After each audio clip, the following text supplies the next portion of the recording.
Hi, my name is Scott Syfax, and welcome to the Department of Sound's Sustainable Communities podcast series in partnership with SMUD.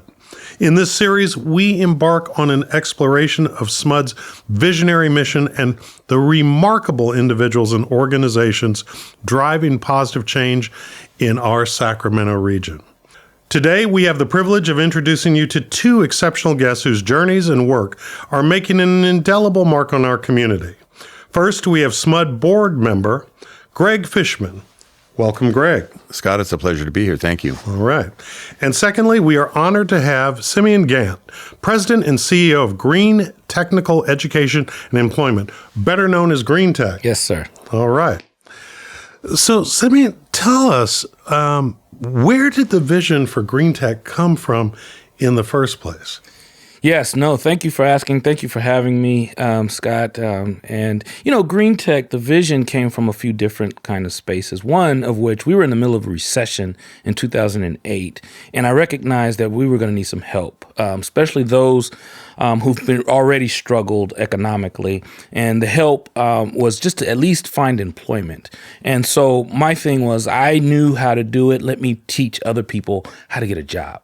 And how to keep a job and how to make a career. But coupled with the Environmental Solutions Act that the State Assembly and the State Senate and the governor signed in 2006. The Environmental Solutions Act kind of pointed out, hey, we have to redevelop our infrastructure to reduce the amount of fossil fuel energy that we're using. And that covers so many areas and things: construction, transportation, manufacturing, utilities, and then how we really deal with our environment. So the vision for me came from coupling the two things that we're moving into the future. How do we protect our environment, and how do we develop careers for people who've traditionally struggled? And in doing so, what is it that there were many different directions that you could go in? How did you end up centering on this particular approach to addressing those issues? It was one of those things where we really looked at how, again, it's always back to the struggle, where people are struggling to figure out how they're going to eat day to day. And one of the things was growing our own food. And so the Environmental Protection Agency saw the California EPA saw our nonprofit, and they said, hey, if you're going to help young people learn how to grow food, here we're going to give you some grant money, and we're going to help you get this thing going. So Cal EPA helped us get started, and we, part of it was how do we make our community sustainable? Teach them pre-apprentice construction. So at the ground base level, how do you shelter yourself? You can build and use construction to build your own shelter. How do you feed yourself? We have a garden in Oak Park where we're teaching young people how to grow their own food. Those two basic levels of how you shelter yourself and feed yourself, we can grow from there. Okay. And talk about growth. Gregg, you have an unusually eclectic background. That's a nice way of saying I can't hold a job, Scott. Yeah. Well, I was going to say it takes one to know one. Your journey in itself could probably take up volumes of this podcast series itself. But for you approach this work with passion. Mm-hmm. And what is it that, from your background, that informed kind of your transition from where you started to now sitting on SMUD's board and helping to direct these types of initiatives like this 2030 zero carbon? I will say it's a big, hairy, audacious goal. Thank you. It is that.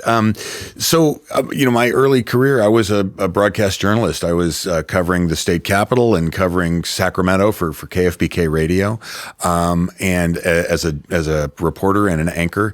And first of all, that hones, I think, what's a really important skill for a lot of disciplines, which is you better be able to understand an issue very quickly, not necessarily in its full depth, but you better be able to grasp it pretty quickly and explain it to other people in language that they can understand. And so that's really the key to, I think, my whole career, because after getting out of broadcast journalism, I became a public information officer for SMUD. So I was working at SMUD explaining things about energy deregulation and energy conservation, why we needed to use less energy at certain times of the day, and trying to explain that in language that people who don't live and eat and breathe energy can understand. At the height of the energy crisis of 2000, 2001, I left SMUD and went to work for the California Independent System Operator. They run the power grid for most of the state. Similar issues on a different scale, and trying to explain the wholesale energy market and why things went so crazy for that year and a half or 2 years. Again, continue to hone those skills. And frankly, I ended up on the SMUD board because my predecessor in Ward 3, Howard Posner, was looking to retire, and we had a discussion, and I ended up running and winning his seat when he decided to not run again. You know, it's a couple fascinating things about what you just shared. Number one, you and Rosanna Herber share a commonality in both having worked for SMUD before serving on the board. Yeah. And you bring the additional dimension of working for the California System Operator, which, unfortunately, while the three of us may know what that is, I'm sure that there are a lot of people who don't. But, but they're kind of like, you know, the real sort of like the Oz behind the curtain, right? Kind of. So there's a couple of ways to describe it. They run the power grid for most of the state. The simplest way to think about it is they're like the air traffic controllers for electricity. They don't own the planes. They don't deal directly with the passengers, but they make sure that the planes don't bump into each other on the ground or in the air. It's interesting because you have a very different and multi-layered understanding of the whole energy system based on that background. I'm curious, you know, you don't lose those reporter genes in terms of being inquisitive and wrapping yourself around issues very, very quickly. In a nutshell, what would you say is SMUD's sort of fundamental purpose in this community that goes beyond its stated message, but what it really means to this region? Well, our stated message, our mission vision statement includes that we are here to improve the quality of life for the customers we serve.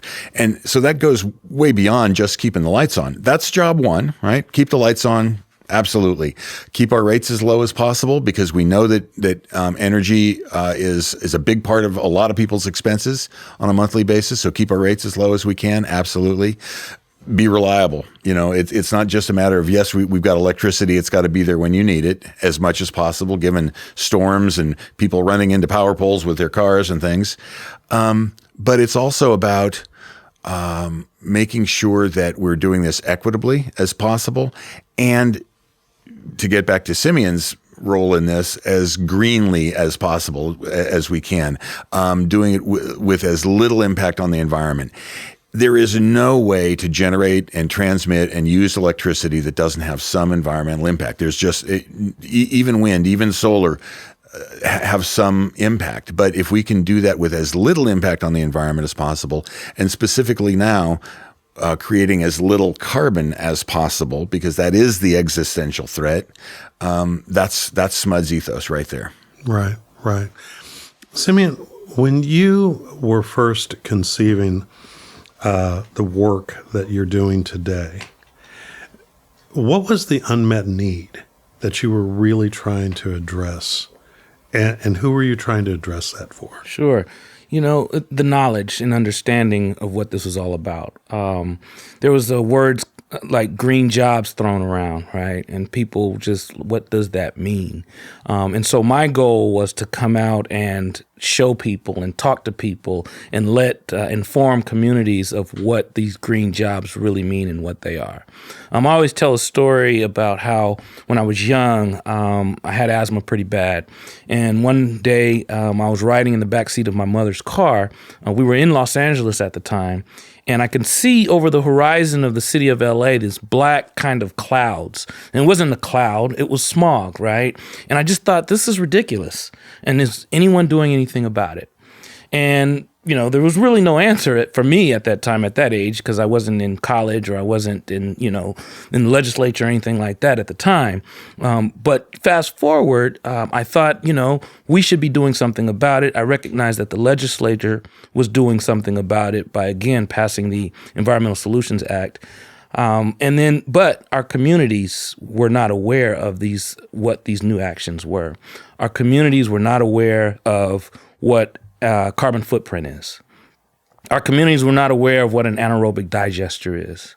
Our communities, they don't know what any of this stuff means. And in reality, what it all means is we just have to reduce the pollution. We have to reduce, all of the bad emissions that are in the atmosphere. We have to improve our health conditions. They don't really, our folks don't realize that we're walking around unable to breathe the air with good health outcomes. When you say our folks, Yep. Tell me who you're referring to. Certainly. The Global Warming Solutions Act and the movement to go green ultimately affects every single body, every human around the world. But the least of us, lower economics, African Americans, Black and brown people, we have traditionally have not had the opportunity to understand or realize what is happening around us from a health perspective and from an environmental perspective. We always find out later and after the fact. Oh, some might say last. Absolutely. And so my goal was to focus on the African American community. However, we live in Sacramento. It's a very multicultural city. And so my doors have never been closed, but I have always been targeted. I've always targeted African American families for sure. And when you think about how folks are left out, we've had discussions so far, and we've talked about, tree deserts or concrete deserts, where it is that, for instance, in South Sacramento, there are areas where you don't have many trees, but you've got plenty of concrete. What is society's responsibility and just all of us in playing a role in making sure that, as Simeon says, the least among us are aware of not only this existential threat that you pointed out, Gregg, but also how that they can play a role in the changes to come and actually sharing that prosperity? Couple of thoughts. One thing that Simeon said really struck me, and it's something that we think about a lot at SMUD, and that is when people are struggling, right, just to put food on the table, to make sure that they've got a place to stay, that they're not going to get evicted from their home, that their car that needs repair can get fixed. When people are struggling just to meet their basic needs, it's really hard to get them interested or excited about or to pay any attention at all to things like, well, you should live a little bit lighter on the earth if you can. And so one of the ways that SMUD is approaching this is we have to say, we're going to make it as easy as possible for you to take advantage of some of the opportunities to be greener. And that's a really generic term, and I'm sorry to use it, but it means to say, maybe we can get you an electric vehicle that's a little bit more reliable than the car you're driving. Maybe we can do some weatherization and other energy efficiency measures in your home to make sure that not only are you more comfortable, but you're paying less every month to SMUD and to PG&E if you have gas. So that's money that you can keep in your pocket. So those things are really, really important to us. The other part that's important to us, Scott, is, we looked at our own operations and realized that the gas-fired power plants that we operate in Sacramento are among the cleanest of kind of the current technology, but they still have an adverse impact on the communities where they are, and most of the impact is on the communities where they are, right? And they're in South Sacramento. They're in industrial areas. There's not too many houses, not too many residences right nearby, but there are some. And so we looked at that and said, okay, how do we try to make up for that impact that's greater on those communities than it is elsewhere? And one of the ways we can do that is by focusing our resources for those those programs that SMUD operates, energy efficiency, tree planting, helping people buy more affordable and more efficient appliances for their homes. We can focus those programs on those neighborhoods that are disproportionately affected by our operations and by the food deserts and the concrete and the lack of trees and a variety of other impacts that are make it harder to live there, make it less comfortable to live there. So by focusing those resources on those neighborhoods that need it the most, one, we're helping those folks who it's hard to get them to pay attention, right? It's because they are struggling, but we can help them. And that's, in some ways, that's the low-hanging fruit, right? That's where we can have a significant amount of impact on reducing carbon and on energy efficiency, on helping people to use energy more wisely at the right time instead of in the middle of the afternoon, wait until later on in the day or in the evening. When we have that impact, it's really helping people live comfortable lives, live more affordable lives, and it's helping us meet our carbon goals for the region. Mm-hmm. When you talk about these folks are busy and may not be spending the time to pay attention to this type of stuff, a lot of the folks that you're dealing with, Simeon, are people who are potentially struggling and are looking for a way to improve their lives and of those that they love.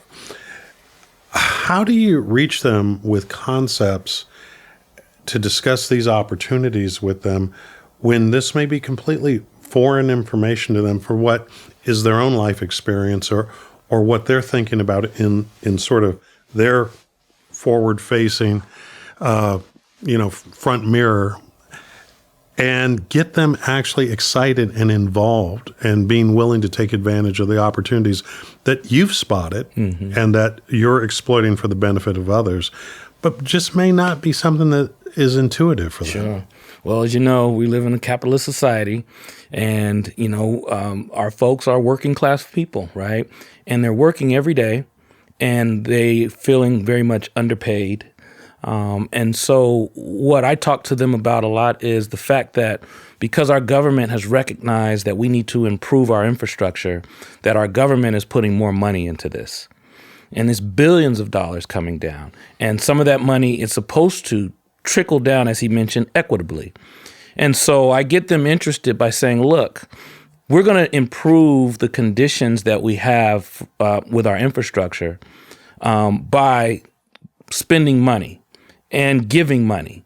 And one of the ways that Green Tech has taken advantage of this situation is developing our nonprofit and asking for the money from different foundations, from government, and saying, hey, give us some of this money, and we will inform the community about what's going on, and we'll talk to them about their health conditions based on how we're treating our environment.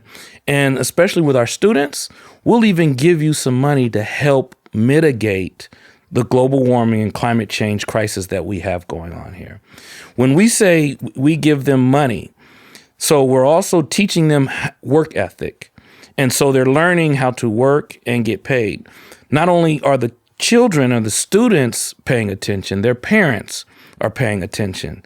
And so then we have opportunity to pull them together, have community forums, and have this discussion even more in depth. Have you personally witnessed, like, in sharing this information and involving these young people in these programs, have you personally witnessed, like, transformation in these people in terms of how they perceive their own life possibilities? I have. Give us, in your mind's eye, there must be somebody, a person, a story that you can share with us of somebody who has been dramatically affected by the work that you're doing. Let us in on that. Sure. So, a lot of different areas, ways, and I'll just touch on it. I have to at least talk about a couple of them, so I'll keep them kind of short.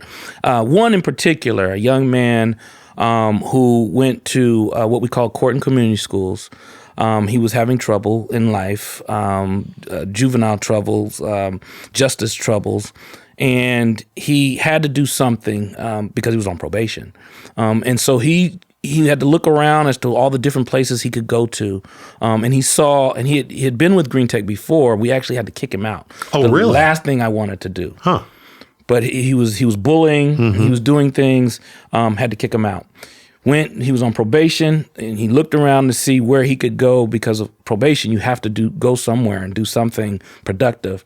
And because it was an African-American organization that he had dealt with before, he trusted us. And so he came back to us. I allowed him to come back. I gave him a second chance because why? We deserve that, right?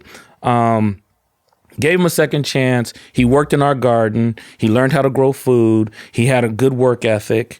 And later on, this young man came to me and told me I changed his life. Really? He's been out of jail, out of justice issues ever since. It's about 5 to 6 years ago. He's in good shape. He's working now, and he's doing well.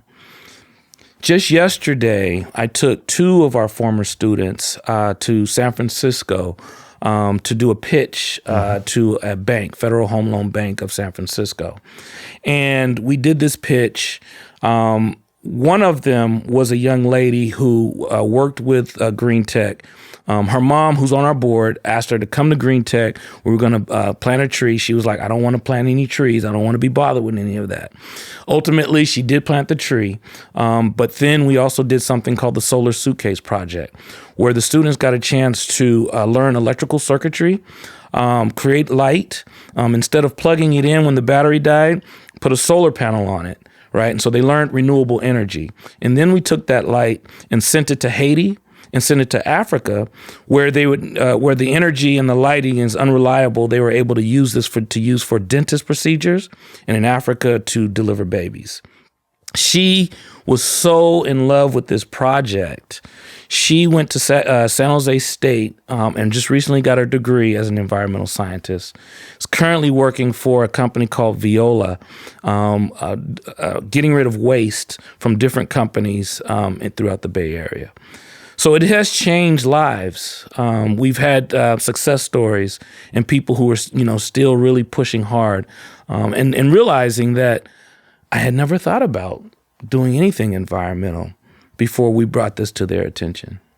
I guess that makes it a little bit easier to be in a partnership with an organization like Simeon's. I feel so blessed, literally, to be a SMUD board member and to represent an organization that makes things like that possible.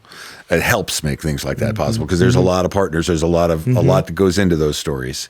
But for us to be able to help out a little bit and hear that kind of story, see some of it ourselves from time to time, and it's with kids from disadvantaged neighborhoods. I was at a ribbon cutting the other day for, of all things, a laundry room. Okay. For a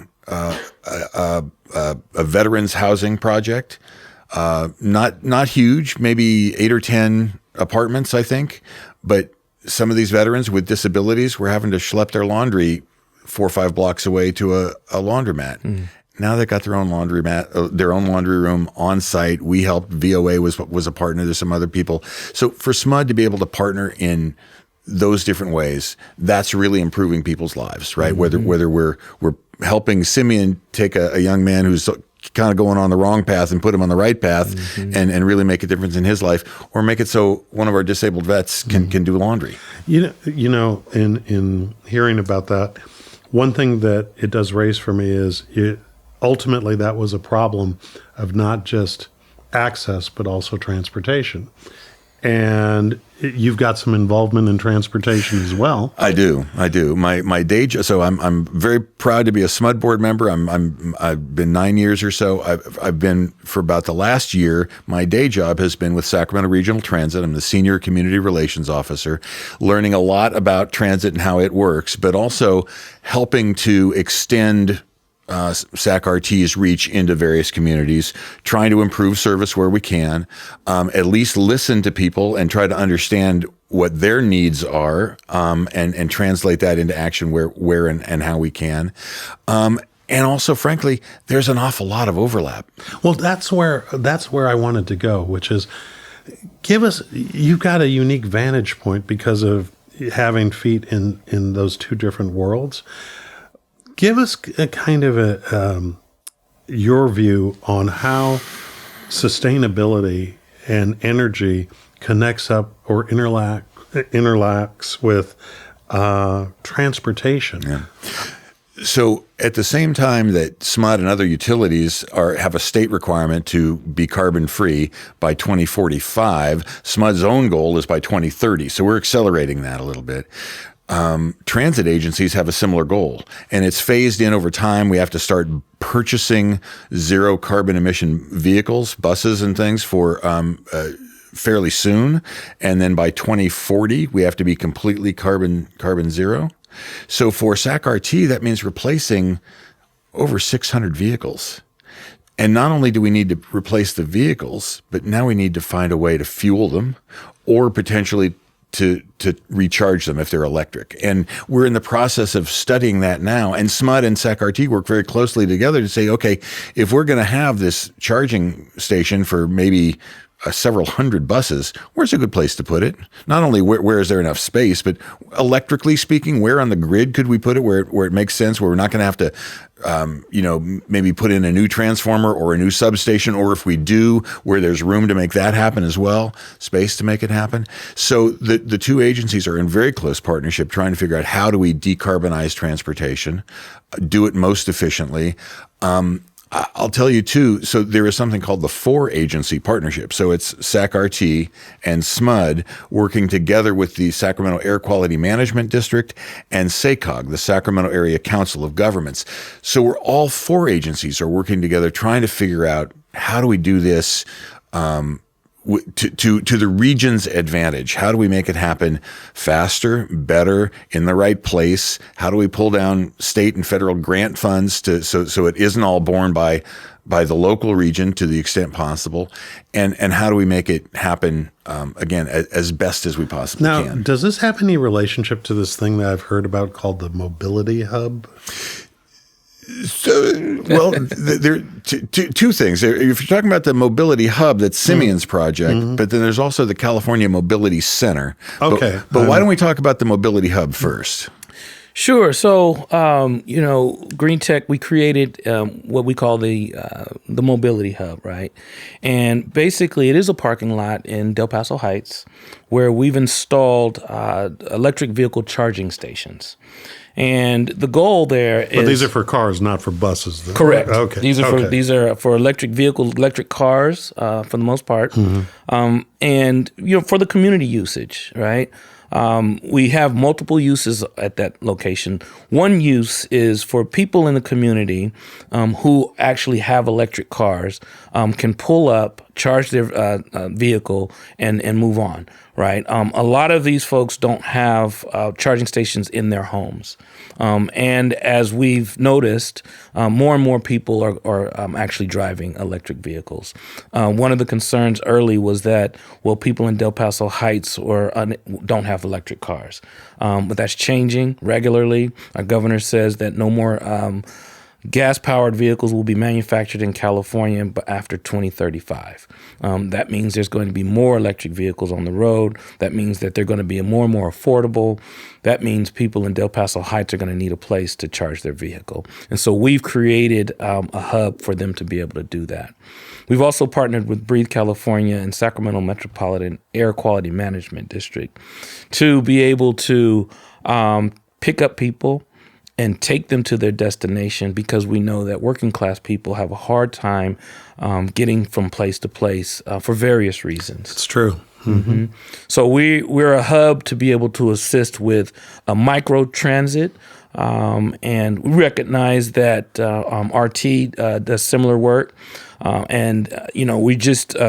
like to work together, and that's what we've been doing with SMUD and the Air Quality Management District, and making sure that people in the community are able to get where they need to go, but from a way that we're not using as much toxic emissions in gas-powered cars.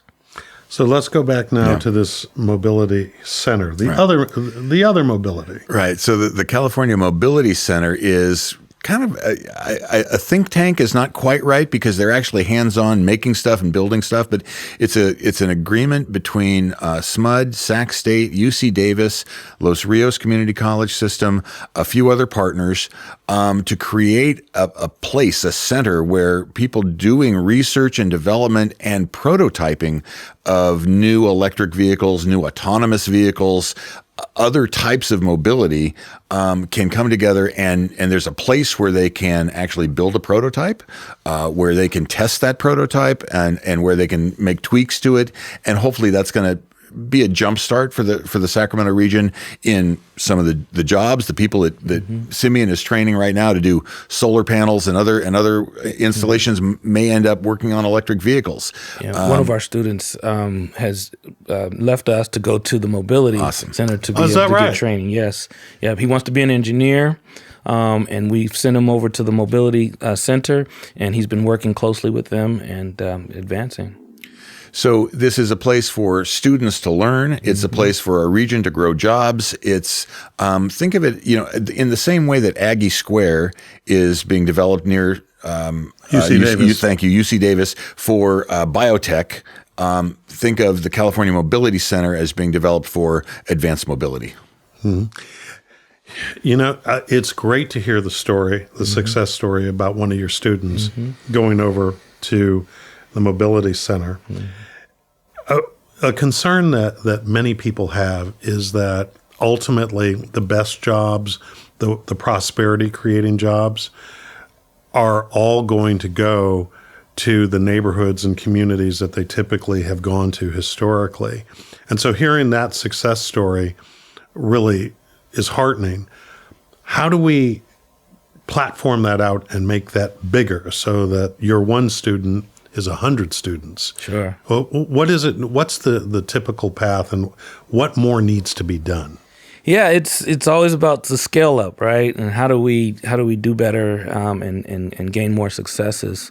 It's really for Green Tech, our nonprofit, our little nonprofit.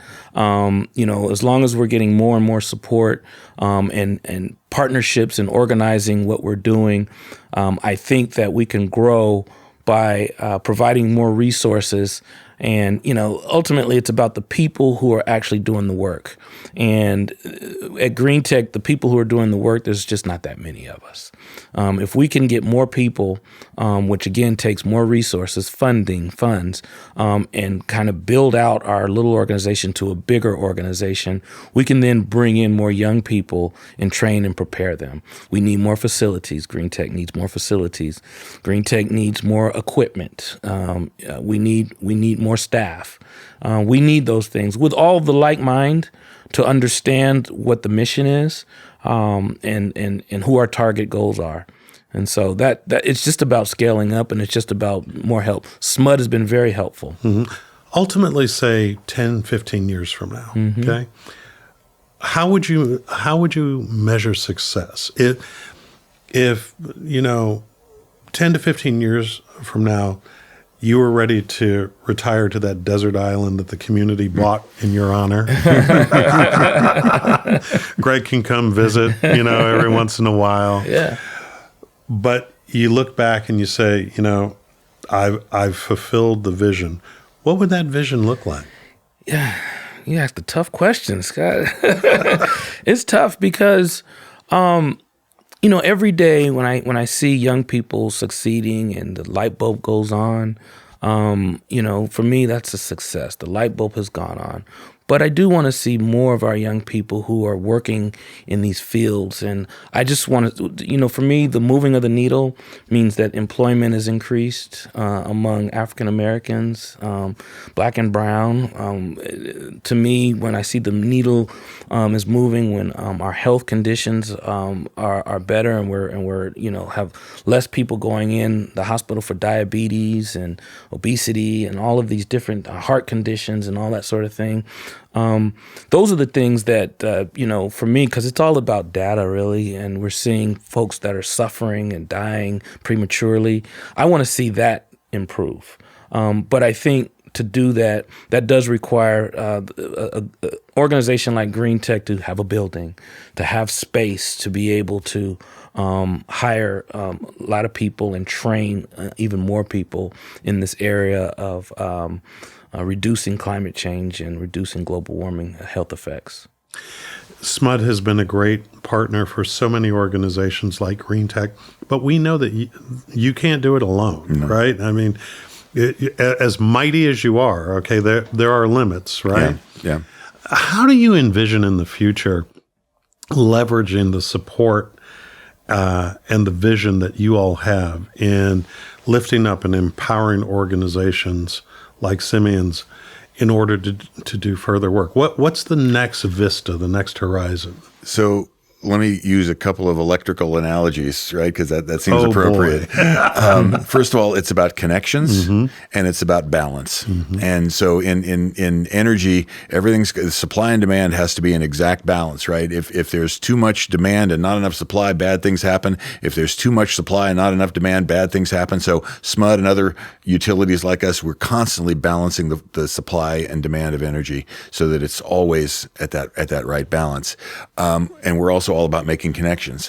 And so in the community, what I think that looks like is one, partnering to even greater degrees with organizations like Simeon's, but also with our educational institutions, with Sac State. We're developing a great partnership with Sac State and especially in their engineering department, but also with Los Rios and to some degree with UC Davis on job creation, workforce development, making sure that we have that pipeline of students.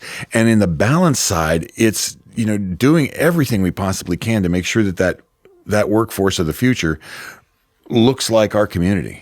That's the big deal. Is that many times, as much as I appreciate your work, Simeon, many times in the rooms where the discussions take place about planning for the economy and the workforce of the future, the neighborhoods that need the most help tend to get the least amount of focus. And I can remember a couple of years ago, there was an effort to talk about a blueprint for the regional economy, and they were talking about, well, if we could just put in more park space and more this and more that, we can attract all of these qualified people from Portland and Seattle to come to Sacramento. Whereas we've got kids in South Sacramento and Oak Park and North Sac and other places like that who are thirsting and thriving for a better future for themselves. What role can SMUD play in making sure that even if those folks are not in the room, and for the record, I think they should be, but that their needs are not walked past because there might be a perception that, well, it's just too heavy of a lift. Yeah. First of all, it can't be too heavy of a lift, because if we don't address the inequities in our society, it's going to come back to bite us even worse than it already has in so many ways. So we have to do that. SMUD as a public entity we're committed to doing that, I think. And I think there's a couple of ways we can do it. One, by hiring as diverse a workforce as we possibly can. And then just having that diversity, and I think we do a pretty good job of it already. We can do better, but we do a pretty good job of it already. But when somebody comes to your door and says, "I'm from SMUD," and they look like you, that's a big thing. Whether you're black or brown or not, or just woman, good looking like you and I. Absolutely. You're young, so you got that on he and I. But the other thing that SMUD is doing, and I think this comes to that analogy of making connections again, is we're trying to be very intentional about connecting people like Simeon that have one aspect of that workforce development and do a great job. Make sure that they're connected with other partners in the community, including the educational institutions, the community colleges, and so we have that pipeline. And that when somebody graduates from maybe a 2-year program at American River College or at Sac City College, there's a job for them. Are there 2-year programs at Los Rios to connect young people into, or people who need to be retrained into, this future emerging economy? There are, but there can be more and there can be better. And I think that's where another role that SMUD can play is in working with the colleges and saying, look, these are the skills that we need now. These are the skills that we're going to need 5 years from now, 10 years from now. Can you, and we have these conversations, we do. Can you help us? Can you put in a training program? Can you put in a 2-year certificate program that addresses these needs? And to some degree they have. There's always more work to do. And there's always aligning that with the state requirements that they have and with money that comes from the state to pay for those things. But SMUD's role is, again, in making those connections. And being the convener, hopefully, so to speak. Yeah. Mm-hmm. So, Simeon, when you were talking about your mobility hub and having a place for people to charge their cars, it kind of jogged my mind on something. I read recently in the Wall Street Journal that one of their reporters was down in Southern California. Now, first off, let's just say for the record, we are superior to them. Of course. But that this whole thing about changing to EVs, it has a few perils associated with it because back in Southern California, and like I said, I know this wouldn't happen here, over a third of the charging stations were broken. Mm-hmm. Now, on the one level, I see that as potentially for people affiliated with Green Tech, that there's an opportunity there for jobs and businesses to make sure that all those things are functioning well. Maintenance. But Greg, I come to you about what does our infrastructure look like right now for this goal that Simeon talked about the governor saying we're getting rid of gas-powered vehicles and we're all going to be electric. Is this region, is SMUD going to be ready for that? Yeah, because we have to be.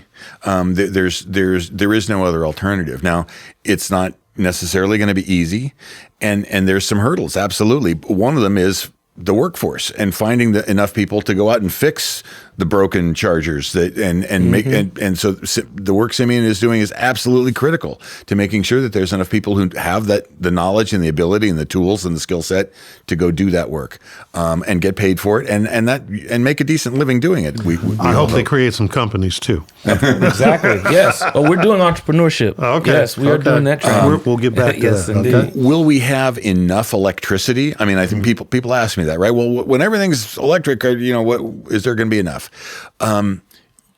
There's enough electricity now, as long as we use it at the right time and use it wisely.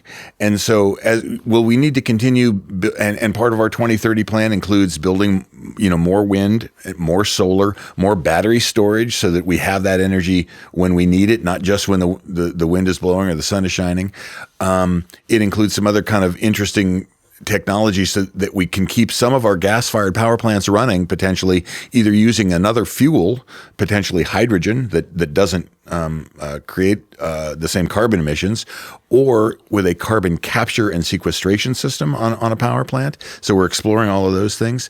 The infrastructure is critical. And this is another equity portion, right? Scott, if you buy an EV today, chances are you're going to say, you know what, I'm going to spend a few extra bucks and get a charging system installed at my house. So when I get home at night, I plug it in. That's exactly what I'm thinking. Okay. Mm-hmm. You have the means to do that. You have a house that you can do that easily at. You got to get a permit. You got to pay for it. But there's some hurdles, but they're relatively light. If you live in an apartment complex, how do you do that? Great question. Mm-hmm. And so we need to crack that nut. How do we deal with multifamily dwellings for EV charging? Where do we put them? Do we put them at every single parking place? That crazy expensive and tough to maintain. Do we put in more charging hubs like the one that Simeon already has in Del Paso Heights? That's probably part of the solution. Mm-hmm. Do we put them at other places where people congregate? At job sites, at shopping centers, we have to increase. So the answer is, yeah, we have to do all of that. And then how do you pay for the infrastructure, and how do you pay for the energy, right? When you pull up, if you're not going to go to the gas station and pay $75 to fill up your car, how do you pay for the energy that you're going to plug into your electric vehicle? And so these are things that there's technology solutions, there's program solutions.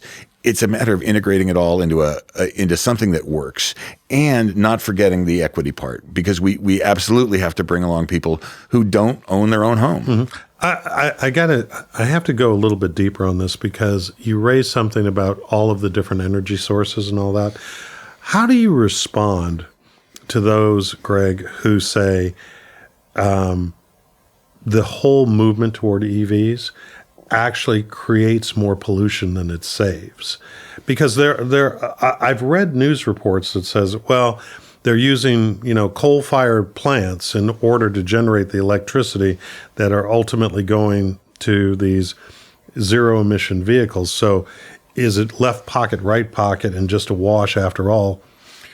Here in California, that's absolutely not true. Okay. There is a small fraction of coal-fired power plant that I believe Los Angeles Department of Water and Power still gets. Other than that, everything in California is natural gas, which still creates carbon, but it's far cleaner. And if you look at the carbon output from burning that natural gas in one of our power plants, say at SMUD, and then fueling your vehicle with that energy, it's still better off than if you're just driving around in an internal combustion engine.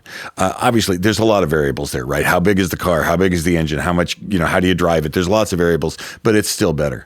And so, is it perfect right now? And across the country, in some states where they use 50 or 60% coal for electricity, obviously there's some hurdles there, but it's still better. And we're going down that road anyway. And, especially if you're talking about coal, but even with natural gas and other carbon sources of fuel, we talk about global warming and climate change, and that's bad, right? That's an existential threat. But we also talk about things like asthma rates and other health impacts. Yeah. Mm-hmm. And you know what? There's some really darn good reasons to clean up our air and use less carbon-based fuel, not just about climate change. And I think our goal in California too is to use more renewable energies, and use more solar, use more wind, right, hydrogen, to generate the energy that we need to run our electric vehicles. Absolutely. I mean, so right now, is it a 1-for-1? In California, you're still better off with an electric vehicle. Absolutely. In other states, right now, maybe not. But even those coal states are slowly but surely getting rid of coal. Mm-hmm. I tell you, I was at a conference a few weeks ago in Salt Lake City among kind of Western utilities, and I gave a presentation about our 2030 zero carbon plan. Many of the utilities that were there were like, well, that's all good, well and good, but we're still trying to get rid of coal. So there's a lot of work to be done. From SMUD's aspect, one of the reasons we did our 2030 carbon goal is to show the way. Okay. I want to come back to entrepreneurship. For sure. So, Simeon, tell me, it's a great thing to get what, when I was growing up in South Sacramento, we called a good job. Yeah. And many times the good job was, working for the government, working for the post office, whatever it was. But that was called a good job, right? Yeah. And I'm all about good jobs. But the next step is good ownership. That's right.